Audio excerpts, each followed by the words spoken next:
Hay una pregunta en primer lugar que dice ¿cuándo nace el alma y el espíritu? Bien, creo que merece la pena en el arranque del programa que nos detengamos en la constitución del ser humano. Dicho coloquialmente, esa constitución la despacho normalmente hablando de conductor y coche. Creo que es un mensaje clave para que aprendamos poco a poco a no identificarnos tanto con el coche, con el yo físico, mental y emocional, y seamos conscientes que somos algo más, mucho más trascendente, mucho más importante que ese coche, que es lo que llamo conductor. Para entender bien muchas de las cosas que vivimos y también nuestro proceso de desarrollo evolutivo, es conveniente bajar un peldaño. Y hoy, por las preguntas que habéis planteado, creo que ha llegado el momento de bajar un peldaño. ¿El peldaño ese qué significa? Bueno, discernir qué es lo que es el coche, porque ese vehículo que utilizamos todos los días, siendo coche, ahí hay distintas cosas. Hay un chasis, un motor, hay un volante, hay unos asientos, hay distintos componentes en el coche.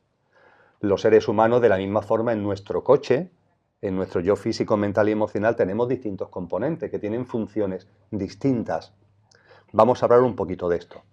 Y vamos a hablar también de los distintos componentes del conductor, porque también dentro del conductor, cuando hacemos referencia al conductor, ¿a qué estamos haciendo referencia en concreto?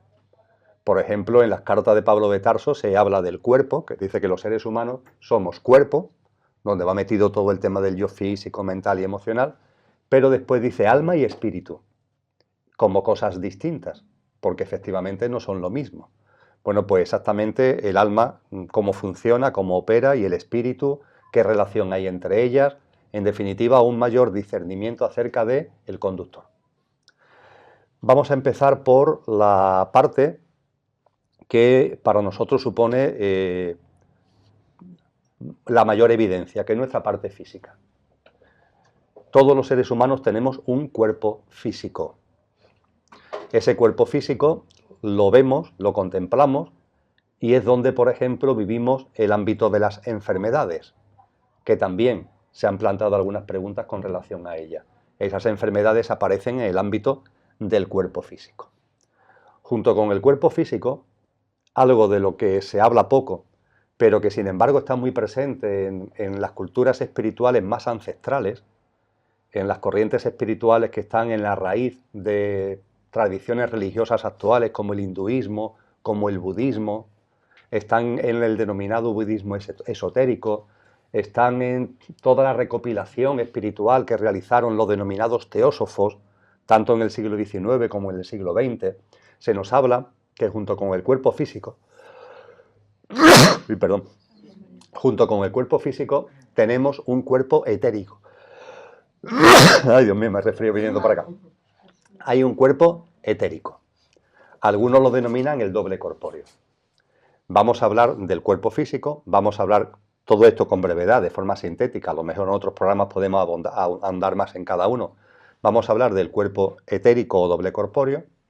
Vamos a hablar de otro componente del coche, que es el mundo de las emociones, que en esta categoría de componentes de la constitución humana se le suele dar el nombre de cuerpo emocional, y vamos a hablar del mundo de la mente, al que se le suele dar el nombre de cuerpo mental. Por tanto, vamos a hablar de 4 componentes, coloquialmente se denomina cuerpos, pero por favor no lo entendáis como cosas que están separadas, sino como cosas que forman parte de una misma cosa, que es lo que somos nosotros, aunque tienen funciones distintas. Y no son compartimentos estancos, porque hay interacciones.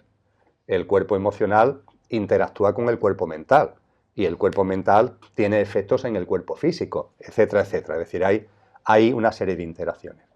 Y después, con relación a la parte del conductor, vamos a diferenciar 3 grandes componentes. Lo que coloquialmente llamamos alma, un componente que en las tradiciones religiosas occidentales no se aborda y que en las orientales podríamos denominar el alma búdica, que no es el alma de cada uno, es otra cosa, ahora hablaremos de ello, el alma búdica, y por fin el espíritu. Por tanto, el conductor, frente a la división alma y espíritu, vamos a hacer aquí una referencia a 3 componentes.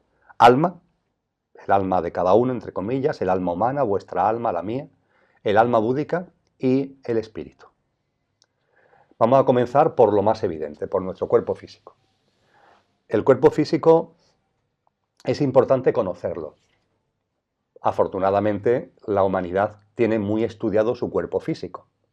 Nos metemos en cualquier libro que hable al respecto, en cualquier enciclopedia, en cualquier libro mínimamente especializado, y se nos hace un análisis muy potente de lo que son nuestros órganos, nuestros tejidos, el sistema nervioso, el sistema circulatorio, etcétera, etcétera, etcétera. Y eso es muy importante, conocerlo y reconocerlo. Ahora bien, no se suele hacer referencia a algo que es a lo que voy a poner especial mención ahora. Podía mencionar otras cosas, pero creo que ahora siento subrayar especialmente lo siguiente. El cuerpo físico lo estamos construyendo todos los días, cotidianamente, y lo estamos construyendo nosotros mismos. Ciertamente hemos nacido, el cuerpo físico tiene una evolución, va desarrollándose, va creciendo, va madurando, después va envejeciendo, tiene una evolución. Pero en ese desarrollo de ciclos vitales, la materia con la que está hecha el cuerpo físico, esa materia, esa composición, nosotros influimos mucho en ella. ¿De qué manera? Pues fundamentalmente con aquellas cosas que introducimos en el cuerpo. Es decir, fundamentalmente por la alimentación y por la bebida. Y cuando se habla de salud, un componente importante, hay otro de los que hablaremos ahora, pero un componente importante es precisamente esto. Yo cómo estoy tratando a mi cuerpo, qué componentes le estoy metiendo al cuerpo, con qué lo estoy configurando en el día a día. Porque esa configuración, el cuerpo va evolucionando, el cuerpo cambia. Y en ese cambio, en esa evolución, nosotros tenemos mucho que decir a través fundamentalmente de los nutrientes, la alimentación y la bebida básicamente, que le vamos introduciendo. Hay personas que me comentan, por ejemplo, Emilio, me cuesta trabajo meditar. Y bueno, eso tiene la dificultad de tener la mente callada, tiene muchos motivos. Uno, que es muy importante, es que vas muy ligero en el día a día, tu coche en el día a día va a 120 por hora y ahora quieres pararlo. Y claro, para que el coche que va a 120 por hora se pare, necesita un recorrido. Es como si vamos por la carretera y vamos a 120 por hora y por lo que sea queremos parar el coche de golpe. El coche no se para de golpe. El coche tiene un recorrido muy, muy largo. Es más, como apretemos demasiado el acelerador, corremos riesgo de que vuelque o que empiece a girar sobre sí mismo. Necesita un recorrido. Entonces, cuando vamos por la vida con mucho ajetreo, con mucho culto a la velocidad, siempre con falta de tiempo, con la agenda siempre muy cargada, y de pronto decimos, ahora toca parar. Pues claro, la mente, que tiene esa velocidad incorporada, pues no para de golpe. Y puede ser que esos 20 minutos, esos 10 minutos, esa media hora o esos 3/4 de hora, incluso esa hora que tú quieras dedicar a la meditación, no sea un recorrido suficiente como para que la mente se vaya quitando de verdad. Y por eso precisamente los pensamientos siguen ahí bullendo y bullendo y bullendo. Claro, si vas a un ritmo muy alto, pues el coche no se va a parar, la mente no se va a callar. Para eso, por tanto, una práctica necesaria para la meditación es una vida más tranquila, una vida más serena, una vida más relajada, una vida no tan ajetreada, una agenda más descargada, el ir introduciendo tiempo de silencio y de tranquilidad en el día a día, eso ayuda a la meditación. Y hablando del físico y de la composición y de los nutrientes que le metemos, la alimentación y la bebida también influyen en la meditación. Cuando introducimos alimentos, estamos introduciendo energía en el cuerpo. Y esa energía tiene distintas gamas vibracionales, distintas frecuencias vibracionales en función del alimento que le introduzcamos y en función de la bebida que le introduzcamos. Aquellas bebidas alcohólicas que producen alteraciones desde el punto de vista del efecto del alcohol, pues eso, por ejemplo, dificulta en tu composición física, eso va creando un sedimento que dificulta la meditación, amén de tener otros impactos en tu salud. Pero estoy poniendo el ejemplo ahora de la meditación. La adicción a cualquier tipo de droga, evidentemente también impacta en tu físico, alterando, dificultando tu capacidad de meditación, tu capacidad de silencio, tu capacidad de introspección. En general, cualquier tipo de droga incrementa la dificultad o pone más difícil el que nos centremos y el que tengamos esos momentos de encuentro y esos momentos de introspección. Y con relación a la alimentación, porque esto de la bebida y esto de la droga más o menos por sentido común lo podemos intuir, ¿no? Pero en el tema de la alimentación somos menos conscientes de las frecuencias vibracionales que estamos introduciendo en el cuerpo a través de ella. Y muy en particular, ahora empezamos a tomar conciencia, pero todavía de una forma minoritaria, la significación que tiene en el ser humano tomar carne. Tomar carne.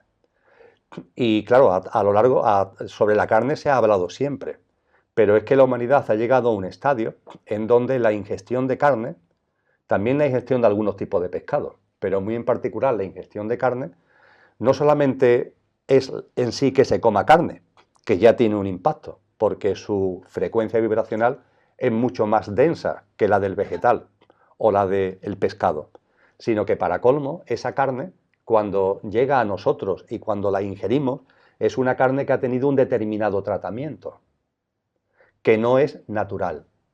Y esa manipulación no natural de esa carne que tomamos como el alimento, cuando lo metemos dentro de nuestro cuerpo al comerla, todo eso lo estamos introduciendo en nuestro cuerpo.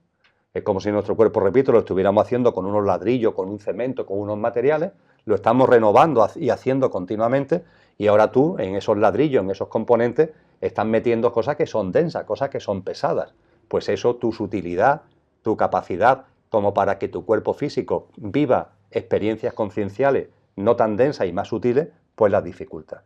Y en el caso de la carne, creo que a ninguno se nos escapa que la carne que se ingiere, la carne que se encuentra actualmente en los mercados, es una carne que ha tenido un tratamiento desde el punto de vista de que procede de animales que desde que nacen hasta que han sido sacrificados han tenido un tratamiento hormonal de productos de laboratorio dirigidos a hacerlo crecer, dirigido a engordarlo y en un contexto además de mucho dolor, en un contexto de auténticos campos de concentración. Si habéis visitado alguna vez una instalación de explotación, por ejemplo, de cerdos, a los cerdos desde que nace se le meten unos habitáculos de los que no salen en su vida, en unas naves que no tienen ventanas al exterior y que todo es iluminación artificial para que pierdan la noción del día y de la noche y a partir de ahí poder manipular los ciclos biológicos conforme interesen para lo que sea su crecimiento. Y desde que nacen se le están metiendo productos para que crezcan y para que engorden hasta el momento de su sacrificio.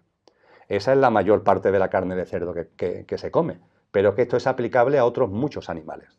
Y esa carne, cuando la metemos en nuestro cuerpo, que seamos conscientes de que nos está afectando desde el punto de vista de que es un componente, unos nutrientes de una densidad muy, muy pesada que después nos afecta. Impacta en nuestra salud, por supuesto, pero impacta también en prácticas concienciales como la práctica de la meditación. Entonces, con relación al yo físico, es importante no solamente tener puesta la atención en lo que lo solemos tener normalmente, que es en el tema de la salud en sí, sino el que esa salud, en una parte significativa, hay otras cosas de las que vamos a hablar ahora, en una parte significativa depende de las propias cosas con las que tú estés metiendo en tu propio coche, que tú estés metiendo en tu yo físico. Esto además tiene un valor añadido muy importante. Y es que cuando hablamos de cuerpo físico, cuando hablamos de salud, debemos tomar conciencia que mantenemos siempre una perspectiva muy egoísta. Es natural, ¿eh? Pero acentúo la percepción egoísta de mi salud, mi salud. La gente quiere estar sana, yo quiero estar sano, eso es natural. Pero ojo, abordamos esa salud desde una perspectiva muy egoica. No tenemos conciencia de cómo en nuestra salud pueden estar afectando comportamientos que mira por dónde son importantes para nosotros, pero también son importantes para otros seres vivos. Por ejemplo, el no alimentarnos a través del sacrificio, de la forma que acabo de comentar, de seres vivos, es una manera de cuidar tu salud, pero también es una manera de interactuar con compasión y con amor hacia esos seres vivos. Con lo que la salud deja de ser un componente estrictamente individual para convertirse en algo transpersonal. Y ya no solamente transpersonal, sino que afecta a otras gamas del reino animal. Y esto que he estado comentando con relación a los animales, hoy día se está incluso ampliando al ámbito de muchos pescados que ya están siendo objeto de tratamiento en piscifactoría y que no son capturados, entre comillas, en libertad, sino que se está haciendo la misma práctica con ellos que lo que se está haciendo con animales. Eso hay que tomar conciencia. Por supuesto, yo no soy nadie para decirle a nadie cómo tiene que alimentarse, pero lo que sí simplemente comparto es que lo que introducimos en nuestro cuerpo tienen frecuencias vibracionales distintas y esas frecuencias vibracionales de esos componentes las estás metiendo en ti, en tu proceso de renovación, y están haciendo que tu físico, aunque parezcan que todos los físicos sean iguales, hay físicos más densos y físicos menos densos en función de los nutrientes y de los componentes que le estamos introduciendo. En cualquier caso, la parte física es la parte más conocida. Con relación al cuerpo etérico, de ello se habla muy poco. Actualmente, en el mundo occidental no se habla prácticamente nada, e incluso puede entenderse como una fantasía. El discernimiento que yo comparto con vosotros y con vosotras, mi convencimiento íntimo, es que no es una fantasía, que es una realidad. Que hay un cuerpo energético, hay un doble corpóreo, hay un cuerpo etérico, que, si me permitís que lo diga de una forma, es nuestro cuerpo real. En cuanto a que el cuerpo físico se configura conforme al cuerpo etérico. El cuerpo etérico viene a ser como el molde. El ejemplo que me gusta poner es estas cajas de puzzles, puzzle de 500 piezas, puzzle de 1000 piezas, que hay gente que le gusta. Entonces la gente se compra estos puzzles y necesitan una mesa para sacar el tapete del puzzle, el dibujo, lo extienden en la mesa, después tienen aquí todas las fichas, todos los componentes, todas las piezas, y después poco a poco van colocando las piezas sobre el puzzle, ¿verdad? Aunque no lo hayamos hecho, pero sabéis a lo que estoy haciendo referencia. Una cosa, el puzzle se compone del tapete, donde está el dibujo, que después tú tienes que ir componiendo con las distintas piezas hasta que finalmente compones el puzzle. Bien, desde la perspectiva del ser humano, el doble corpóreo, el cuerpo etérico, viene a ser como el tapete del puzzle. Y después el cuerpo físico son las piezas que se van colocando encima. Desde el punto de vista de poner un ejemplo práctico, en la composición del feto, por irnos a la primera composición del cuerpo físico. En la composición del feto hay una primera parte que es la fecundación, que es cuando la célula femenina y la masculina se unen. Creo que eso en términos técnicos le llaman el cigoto, que es la unión de esas dos células. Y a partir de ahí empieza la reproducción celular. Esas dos células se convierten en 4, en 8, en 16, empiezan a reproducirse. Y durante el tiempo de gestación, cuando el bebé sale del vientre de la madre, por término medio aproximadamente, un bebé tiene 9 billones de células, con B, 9 billones de células, frente a las dos iniciales, en el proceso de reproducción celular, 9 billones. Es espectacular, ¿verdad? Lo que es la reproducción celular, la ciencia lo tiene más o menos tabulado, porque se da en muchos organismos, que hemos podido estudiar perfectamente. Pero entra dentro todavía de lo que podríamos llamar misterio, el por qué esas células, conforme van reproduciéndose, conforme se van ampliando en número, van dando lugar siempre a los mismos órganos, siempre por el mismo orden y siempre en los mismos sitios. Es decir, ¿por qué van apareciendo los distintos órganos del bebé, tanto desde el punto de vista de órganos internos como las extremidades, las manos, los brazos, etcétera? Porque de esa reproducción celular, esas células que van apareciendo van tomando forma de esos órganos y de esos componentes temporales, corporales, siempre por el mismo orden, siempre de la misma forma y siempre en el mismo sitio. Es verdad que a veces nacen bebés con anomalías, donde hay una determinada pieza del puzzle que está en otro sitio, que no corresponde. Pero desde el punto de vista estadístico es un fenómeno muy minoritario. La inmensa mayoría de los bebés que nacen con un molde perfecto. Da igual que sean de una raza o de otra, que hayan nacido en Australia o que hayan nacido en Europa. Y da igual incluso la época de la historia de la humanidad. Ahora un bebé nace con los mismos componentes corporales que hace un siglo, que hace 1000 años, que hace 2000 años. Esto es una manifestación, tal como lo percibo, de que hay algo que está prehecho, que está ahí predefinido, y que esas células se van, como si fueran las piezas del puzzle, se van poniendo en su sitio de manera natural, pero siguiendo un patrón que ya está delimitado. El doble corpóreo, al que estoy haciendo referencia, es un poquito, solamente un poquito más grande que el cuerpo físico. Las personas que tienen capacidad de verlo, lo ven como un cuerpo que forma una silueta en torno a nosotros, un dedo o dos dedos de separación de nuestro cuerpo. Por lo tanto, sería una especie, pero no es que sea la aureola, es que es igual que nosotros y sobresale. O sea, que el cuerpo etérico no son dos dedos en torno, no, es lo que está en nosotros y sobresale, su tamaño va un poquito más allá del cuerpo físico y es el que vemos, o el que algunas personas ven, uno o dos dedos de separación, de proyección desde el cuerpo físico. Alguna gente esto lo confunde con el aura, alguna gente esto lo confunde con que ven el alma y no están viendo el alma, están viendo el doble corpóreo. Cuando el cuerpo físico, por ejemplo, fallece, el doble corpóreo también va a fallecer, porque está extremadamente ligado al cuerpo físico y el cuerpo físico a él.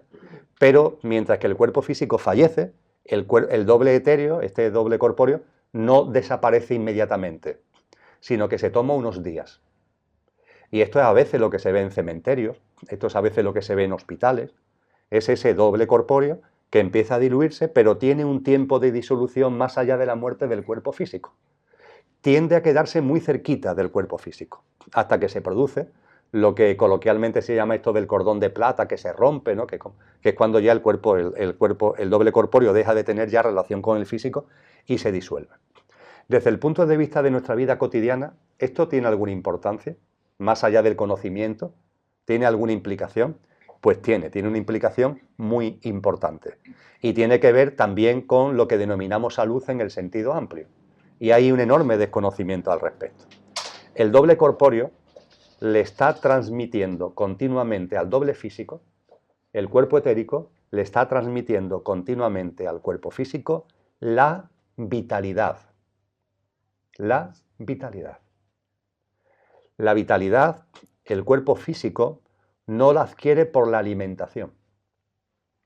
Hay personas que cuando se encuentran bajas de ánimo, entienden que tienen que alimentarse mejor y comen. Bien, la comida sirve para cosas. La regeneración de los tejidos del cuerpo físico, por ejemplo, la comida es importante. Pero, sin embargo, la comida no es la fuente de la vitalidad. Entendiendo por vitalidad, creo que el término se entiende bien. Es decir, bueno, la fuerza vital, la fuerza con la que te levantas por la mañana, la fuerza con la que vive el día a día. Que a veces, por alguna circunstancia, la gente se ve bajo de vitalidad, con desgana, como sin fuerza. Bueno, pues eso no se va a nutrir, eso no se va a salvar por la alimentación, sino que se debe al doble corpóreo. Y el doble corpóreo, cuando transmite la vitalidad al cuerpo físico, lo hace fundamentalmente, no solo, pero fundamentalmente a través de lo que se conoce como prana. El prana. Quizás habéis escuchado hablar de ese término. El prana es una especie de energía que está aquí y que nuestro cuerpo físico puede recibir.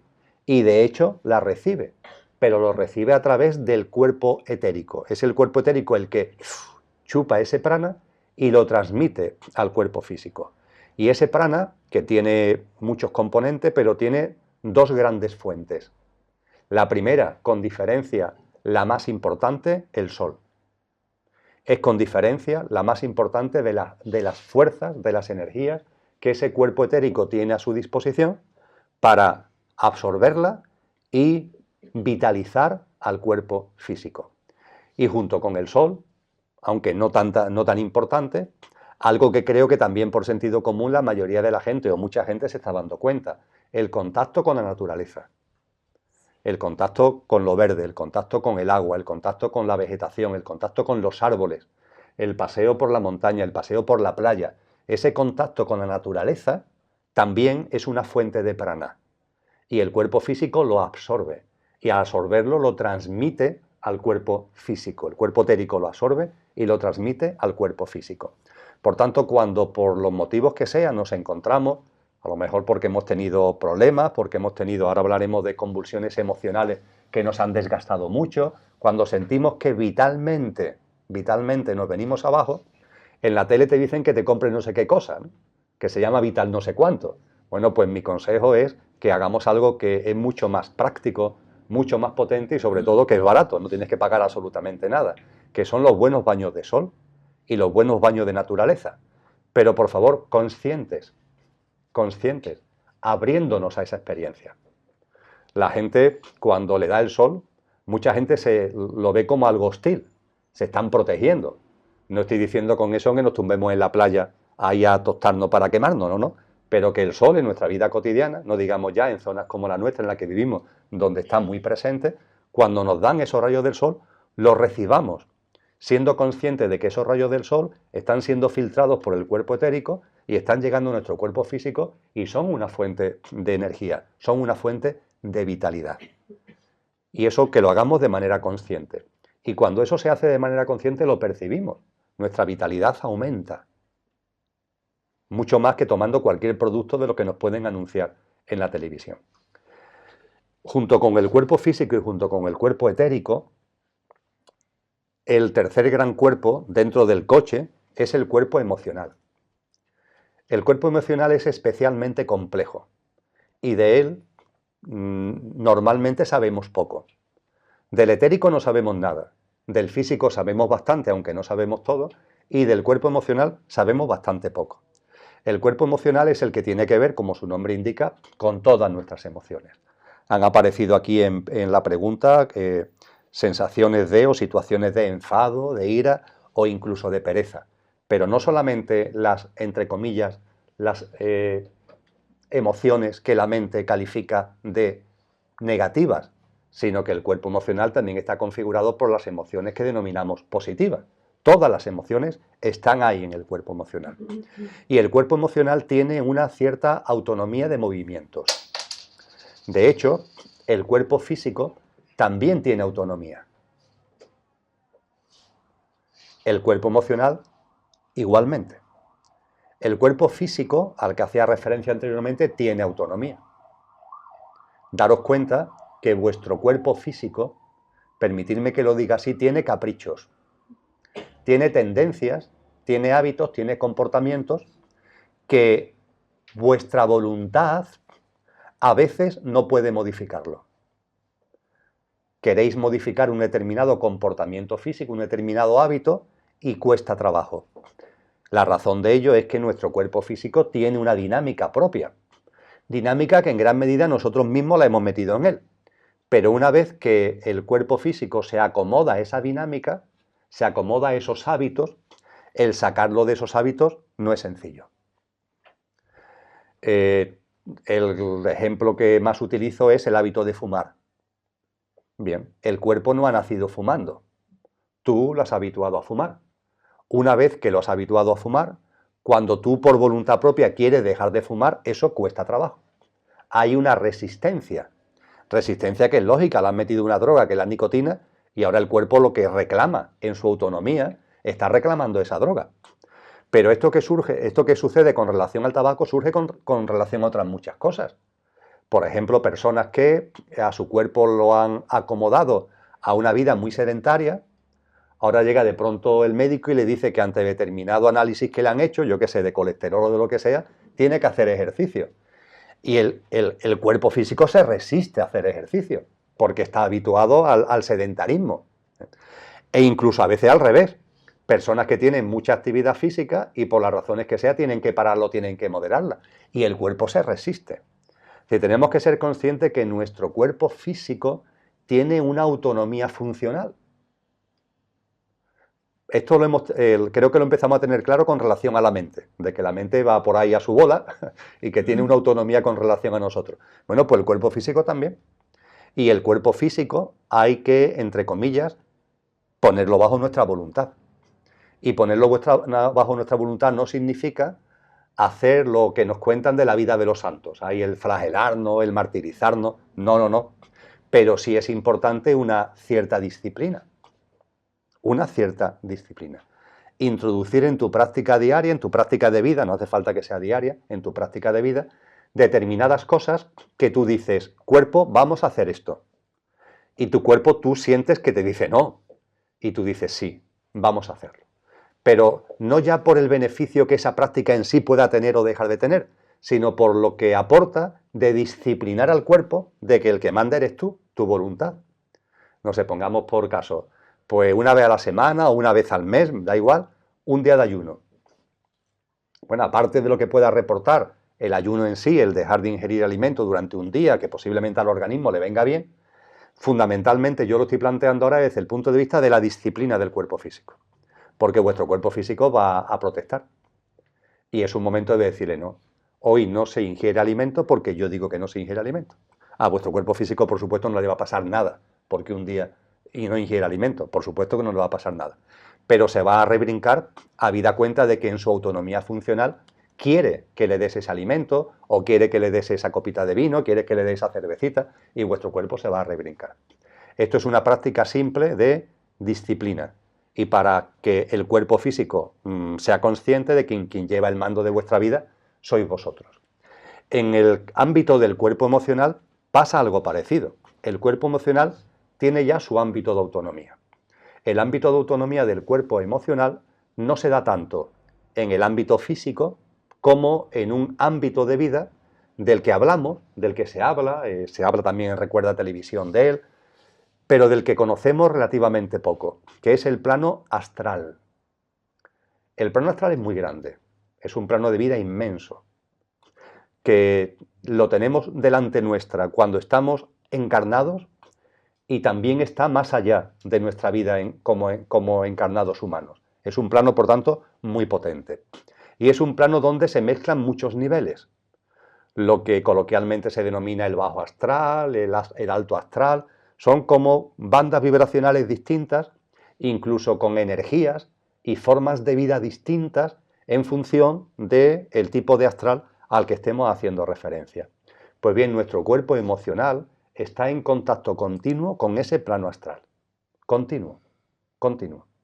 Y en esa relación, lo que nos sucede por la noche a veces, o con mucha frecuencia, pero recordamos solamente a veces, que son esos denominados viajes astrales, las personas que sienten que han salido de su cuerpo durante la noche y que incluso cuando se despierta su cuerpo físico por la mañana, a mí me ha pasado solamente 2 veces, pero hay gente que esto le ocurre con mucha frecuencia, es como si todavía no estuvieran en su cuerpo, hasta el punto de que el cuerpo no puede moverlo, el cuerpo está en la cama que no se puede mover, por mucho que tú quieras mover, es que no puedes, es como si le faltara algo, y ese algo es que efectivamente algo de ti está afuera, está haciendo un viaje astral, y por el motivo que sea, se produce excepcionalmente, pero se produce, tú te estás despertando físicamente, pero todavía no estás completo, y por tanto no puedes moverte físicamente.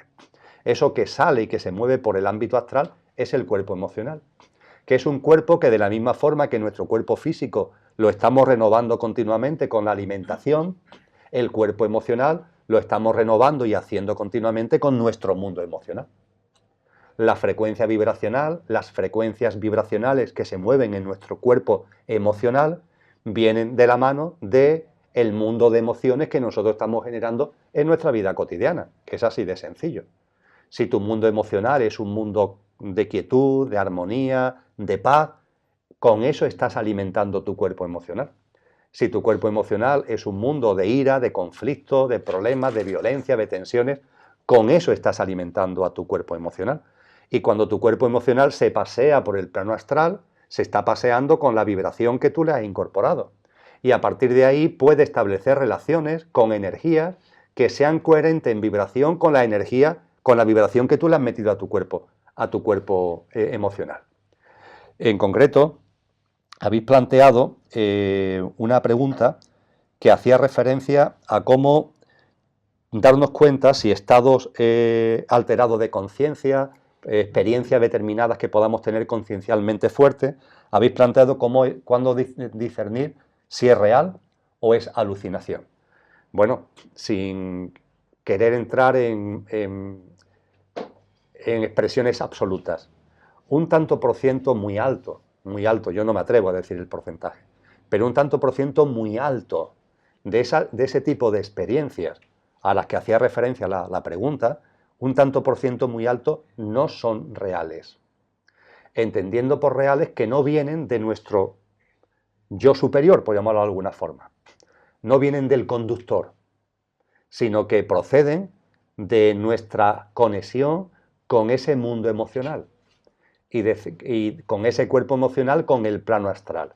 y desde ese plano astral recibimos mensajes, intuiciones, que podemos entender que vienen de nosotros, desde lo que realmente somos en el yo superior, pero realmente no es así.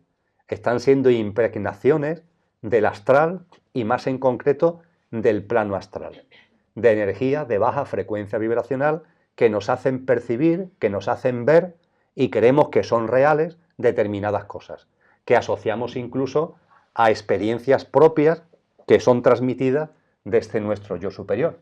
Y es verdad, cuando hablemos ahora del conductor, que el conductor transmite, ahora vamos a hablar de ello, el conductor transmite cosas al cuerpo físico, al cuerpo mental, al cuerpo emocional, al coche, es verdad, por supuesto que sí, pero hay que discernir entre lo que está siendo transmitido, dicho coloquialmente, de arriba a abajo, desde el conductor hacia el coche. Vamos a ver ahora la importancia que tiene ahí la mente superior, por llamarlo de alguna forma, lo veremos ahora mismo, de aquello que te llega no desde arriba, sino lateralmente a través del contacto de tu cuerpo emocional con el plano astral. Y la pregunta del millón, bueno, ¿y cómo siento o percibo la diferencia? La clave está en tu evolución conciencial. Hay gente que a esto lo llama la capacidad discriminativa. Y la capacidad discriminativa que te ayuda a distinguir lo que es una pura alucinación procedente del plano astral de lo que es algo que realmente viene de ti, esa capacidad discriminativa se va adquiriendo conforme te vas desarrollando.